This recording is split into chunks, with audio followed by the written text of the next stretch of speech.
രാധ ടീച്ചറുടെ നെരിപ്പോട് എന്ന കഥയിലെ 6ാം ഭാഗം. അങ്ങനെ നാളുകൾ പിന്നിട്ടപ്പോൾ ഒരു ദിവസം അമ്മ എന്നെയും കൊണ്ട് പട്ടണത്തിലുള്ള ആശുപത്രിയിൽ എത്തിച്ചു. അവിടെ വെച്ച് എൻ്റെ പ്രസവം നടന്നു. കുഞ്ഞിനെ എനിക്ക് കാണിച്ചു തന്നില്ല, മരിച്ചുപോയി എന്നാണ് അമ്മ പറഞ്ഞത്. അത് കേട്ടപ്പോൾ എൻ്റെ മനസ്സിലൊരു വിങ്ങലുണ്ടായെങ്കിലും ഞാനത് പുറത്ത് കാട്ടിയില്ല. എന്നെ വഞ്ചിച്ചവൻ്റെ കുഞ്ഞായിരുന്നെങ്കിലും എനിക്കൊന്ന് കാണണമെന്നുണ്ടായിരുന്നു. അത്രയധികം ഞാനവനെ സ്നേഹിച്ചതല്ലേ. എന്തു ചെയ്യാം, ശബ്ദിക്കാൻ എനിക്ക് അർഹതയില്ലല്ലോ. 3ാം ദിവസം ഞങ്ങൾ ആശുപത്രിയിൽ നിന്ന് തിരിച്ചെത്തി. അയൽപ്പക്കത്തെ പലരും എത്തി നോക്കുന്നുണ്ടായിരുന്നു. ഞാൻ മാനസികമായും ശാരീരികമായും തളർന്നിരുന്നു. എന്തൊരു ലോകം! മനുഷ്യർ ഇത്ര സ്വാർത്ഥരാണോ? സ്ത്രീ ഹൃദയത്തിനും പുരുഷ ഹൃദയത്തിനും വ്യത്യാസമുണ്ടോ? ഒരുപോലെയല്ലേ ഹൃദയം ഇടിക്കുന്നത്? പിന്നെ എങ്ങനെയാണ് പുരുഷ ഹൃദയത്തിലെ മൃദുല വികാരമെല്ലാം അസ്തമിച്ചു പോകുന്നത്? എൻ്റെ മനസ്സിൽ അവനോടുള്ള സ്നേഹം ഇപ്പോഴും മായാതെ ഒട്ടും കുറവില്ലാതെ കിടക്കുന്നു. അയാളുടെ മനസ്സിൽ അങ്ങനെയൊരു വികാരമില്ലേ? കുഞ്ഞുനാളിലെ കളിച്ചു വളർന്ന കളിക്കൂട്ടുകാരി, പിന്നീട് പ്രണയിനി. എന്നിട്ടും അവൻ എന്നെ എങ്ങനെ മറക്കാൻ കഴിഞ്ഞു? ഞാൻ അനുഭവിച്ച മാനസിക വിഭ്രാന്തിയൊന്നും അവൻ ഒരിക്കൽ പോലും അനുഭവപ്പെട്ടിട്ടില്ലേ? അതോ ഒന്നുമില്ലെന്ന് അഭിനയിക്കുകയാണോ? എന്താണ് അയാൾക്ക് സംഭവിച്ചതെന്ന് ഒരെത്തും പിടിയും കിട്ടുന്നില്ലല്ലോ. സ്നേഹവാക്കുകളിൽ മയക്കി എന്നെ ചതിക്കുകയായിരുന്നോ? മാനാഭിമാനം നഷ്ടപ്പെട്ട ഞാനും എൻ്റെ കുടുംബവും എങ്ങനെ ജീവിക്കുമെന്ന് അവൻ ഓർത്തില്ലല്ലോ. മറ്റുള്ളവരുടെ മുമ്പിൽ ഞാൻ തെറ്റുകാരിയാണെന്ന് തോന്നലുണ്ടെങ്കിലും ഞാൻ എൻ്റെ മാനവും അഭിമാനവും നഷ്ടപ്പെടുത്തിയിട്ടില്ല. ഒരു പുരുഷനെ ഇഷ്ടപ്പെട്ടു, അയാൾ എന്നെ വഞ്ചിച്ചു. പക്ഷെ ഇന്നും ആ പുരുഷൻ മാത്രമേ എൻ്റെ മനസ്സിലുള്ളൂ. ഇനി മരണം വരെ അങ്ങനെ തന്നെ ആയിരിക്കുകയും ചെയ്യും. ഇതെൻ്റെ ശപഥമാണ്. ഇതൊരിക്കലും ഞാൻ ലംഘിക്കില്ല. പ്രസവ ശുശ്രൂഷയെല്ലാം അമ്മ ചെയ്തു. എൻ്റെ ക്ഷീണം മാറി എഴുന്നേൽക്കുകയും ചെയ്തു.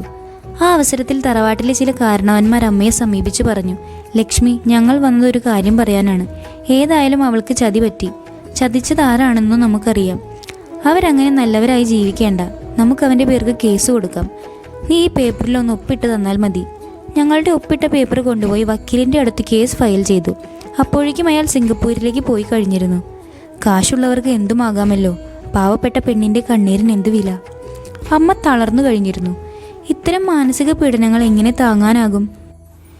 നാട് വിട്ടുപോയ സഹോദരങ്ങളെക്കുറിച്ച് ഒരു വിവരവുമില്ല. ഒരു ജോലിയില്ലാതെ ജീവിക്കാൻ കഴിയില്ലെന്നായി. വയസ്സായ അമ്മയ്ക്ക് ആഹാരവും മരുന്നും നൽകി സംരക്ഷിക്കേണ്ടേ? മുൻപ് തയ്യൽ പഠിച്ചിരുന്നതുകൊണ്ട് അത്യാവശ്യ വരുമാനമൊക്കെ കിട്ടുന്നുണ്ട്. പക്ഷേ അതുകൊണ്ടൊന്നും ആകുന്നില്ല. എനിക്കൊരു ജോലി വേണമെന്ന കലശലായ ആഗ്രഹം മനസ്സിനെ കീഴടക്കി. അങ്ങനെയുള്ള അന്വേഷണത്തിലാണ് മിഡ്വൈഫിൻ്റെ കോഴ്സിന് ചേർന്നത്.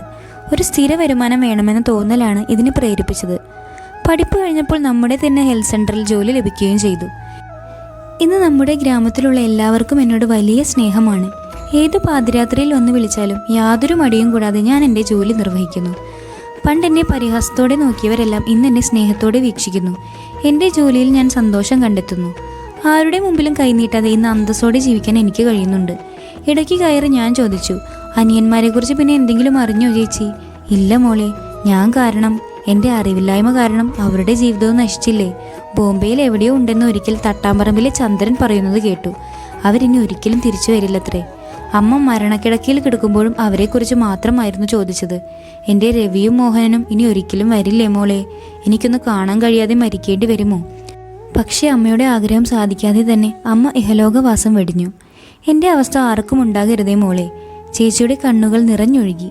താങ്ങാൻ വയ്യാത്ത മാനസിക പ്രയാസം മൂലമാണ് അമ്മ ഇത്രയും വേഗം എന്നെ വിട്ടു പിരിഞ്ഞു പോയത്. ഇന്ന് ഞാൻ ഏകയാണ്. എങ്കിലും കാറൊഴിഞ്ഞ മനസ്സോടെ ആരെയും പേടിക്കാതെ ആത്മധൈര്യത്തോടെ ജീവിച്ചു പോരുന്നു. ജോലിയും വരുമാനവും ഒക്കെ ആയപ്പോൾ ചിലർ വിവാഹാലോചനയുമായി വരികയുണ്ടായി. പക്ഷേ ഞാനത് നിഷേധിച്ചു. എനിക്കിനി വിവാഹമേ ഇല്ല. ശാരി ചേച്ചിയുടെ കഥ കേട്ട് ഞാൻ ആകെ വിഷമിച്ചിരിക്കുകയായിരുന്നു. വർഷങ്ങൾക്ക് മുമ്പേ നടന്ന സംഭവത്തിൻ്റെ യഥാർത്ഥ രൂപം ഇപ്പോഴാണ് എനിക്ക് മനസ്സിലായത് ചേച്ചി. ചേച്ചി അനുഭവിച്ച ആ വേദനയുടെ ആഴവും പരപ്പും എത്രയായിരുന്നു എന്ന് ഇന്ന് ഞാൻ തിരിച്ചറിയുന്നു. അയാൾ ഇപ്പോൾ എവിടെയാണ്? അയാളുടെ അവസ്ഥയെക്കുറിച്ച് ചേച്ചിക്ക് അറിയാൻ കഴിഞ്ഞിട്ടുണ്ടോ? അയാളിപ്പോൾ സിംഗപ്പൂരിൽ വലിയ ജോലിയിലല്ലേ? വലിയ ബംഗ്ലാവ് പണിതെന്ന് കേട്ടു. ധാരാളം ബസ്സുകളുടെ ഉടമയാണിപ്പോൾ. അയാളിപ്പോൾ കോടീശ്വര പദവിയിലെത്തി നിൽക്കുകയല്ലേ? അയാളുടെ സഹോദരിയെ ഞാൻ ഇടയ്ക്ക് കാണാറുണ്ട്. അവരിൽ നിന്നാണ് ഞാൻ ഈ വിവരങ്ങൾ അറിഞ്ഞിട്ടുള്ളത്. എന്തായാലും ഞാൻ ആ കാര്യമൊന്നും ആലോചിക്കുന്നില്ല. എൻ്റെ കഥയെല്ലാം നീ കേട്ടല്ലോ. ഇനി എഴുതാൻ വിരോധമില്ലല്ലോ. ഞാൻ ഇറങ്ങട്ടെ. ഈ എപ്പോഴെങ്കിലും കാണാം. ശാരി ചേച്ചി യാത്ര പറഞ്ഞിറങ്ങി. പിന്നെയും വർഷങ്ങൾ പലതും കടന്നു പോയതിനു ശേഷമാണ് ശാരി ചേച്ചിയെ ഞാൻ കാണുന്നത്. അവരാവശ്യപ്പെട്ടതനുസരിച്ച് അവരുടെ അടുത്തേക്ക് ഞാൻ ചെല്ലുകയായിരുന്നു. ശാരി ചേച്ചിയെ കണ്ടപ്പോൾ ഞാൻ അന്തം വിട്ടുപോയി. അവരുടെ സൗന്ദര്യമെല്ലാം നഷ്ടപ്പെട്ടിരിക്കുന്നു. നീണ്ടിരുണ്ട ആ മുടിയെല്ലാം കൊഴിഞ്ഞു പോയിരിക്കുന്നു. എന്താണ് ചേച്ചിക്ക് പറ്റിയത്? ആകെ കോലം കെട്ടു പോയല്ലോ. ഞാൻ അന്വേഷിച്ചു. എന്നെ കണ്ടപ്പോൾ ക്ഷീണിച്ച ആ മുഖത്ത് ഒരു പുഞ്ചിരി വിടർന്നു. ദുരന്തം എന്നെ വിട്ടൊഴിഞ്ഞിട്ടില്ല മോളെ. ക്യാൻസർ എന്ന മഹാമാരിയുടെ പിടിയിലാണ്. കീമോതെറാപ്പി കഴിഞ്ഞിരിക്കുന്ന അവസ്ഥയിലാണിപ്പോൾ ഞാൻ. ചികിത്സ കഴിയുന്നതോടെ രോഗം പൂർണ്ണമായി ഭേദപ്പെടും എന്നാണ് ഡോക്ടർ പറഞ്ഞിരിക്കുന്നത്. എനിക്കതിൽ വലിയ പ്രതീക്ഷയൊന്നുമില്ല. മരണത്തെ പുൽകാൻ ഞാൻ എന്നേ തയ്യാറായതാണ്. അങ്ങനെയൊന്നും പറയല്ലേ ചേച്ചി. ചേച്ചിയുടെ അസുഖം പൂർണ്ണമായും സുഖപ്പെടും. ഇനിയും വളരെ കാലം ആരോഗ്യത്തോടെ ചേച്ചി ജീവിക്കും. മനസ്സിനെ തളർത്താതിരുന്നാൽ മതി. നീ വന്നപ്പോൾ എനിക്ക് വളരെ സന്തോഷം തോന്നുന്നു. എൻ്റെ കഥ നീ എഴുതിയോ? കഥയുടെ തുടർച്ച വിട്ടുപോകാതെ കേൾക്കാൻ ചാനൽ സബ്സ്ക്രൈബ് ചെയ്യുക.